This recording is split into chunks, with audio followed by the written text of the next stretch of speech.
महीने से आर्थिक संकट झेल रही श्रीलंका में हालात एक बार फिर बिगड़ गए हैं। श्रीलंका की जनता में बढ़ते विरोध को देखते हुए राष्ट्रपति गोटाबाया राजपक्षे ने शुक्रवार देर रात देश में इमरजेंसी लागू कर दी।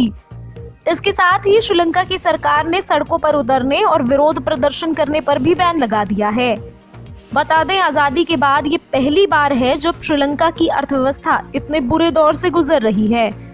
श्रीलंका की ज्यादातर अर्थव्यवस्था पर्यटन पर आधारित है, जो पिछले 2 साल से कोरोना महामारी की वजह से खराब दौर से गुजर रही है। वहीं अर्थव्यवस्था की बची कुची कमर राजपक्षे सरकार के फैसलों ने तोड़ दी। सरकार के कई गलत फैसलों के चलते श्रीलंका का सरकारी खजाना लगभग पूरी तरह खाली हो चुका है। अब श्रीलंका में आलम यह है कि पिछले कुछ महीनों से खाने का सामान और दवाइयों की भयंकर कमी है। श्रीलंका के पेट्रोल पंप खाली पड़े हैं।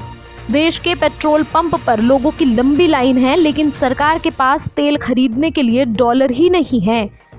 श्रीलंका के गंभीर आर्थिक संकट से 22 करोड़ लोगों की जिंदगी खतरे में पड़ चुकी है। वहीं सरकार से नाराज लोग पिछले 1 महीने से लगातार विरोध प्रदर्शन कर रहे हैं। बीते दिन स्टूडेंट्स के एक ग्रुप ने संसद में घुसने की कोशिश की।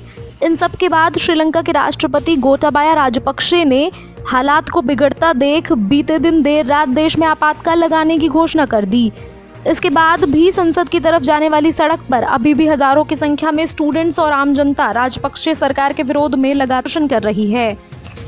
गंभीर आर्थिक संकट से जूझ रहे श्रीलंका का दिवालिया होने के कगार पर है, जिस वजह से श्रीलंका ने अपने विदेशी कर्ज की अदायगी भी स्थगित कर दी है।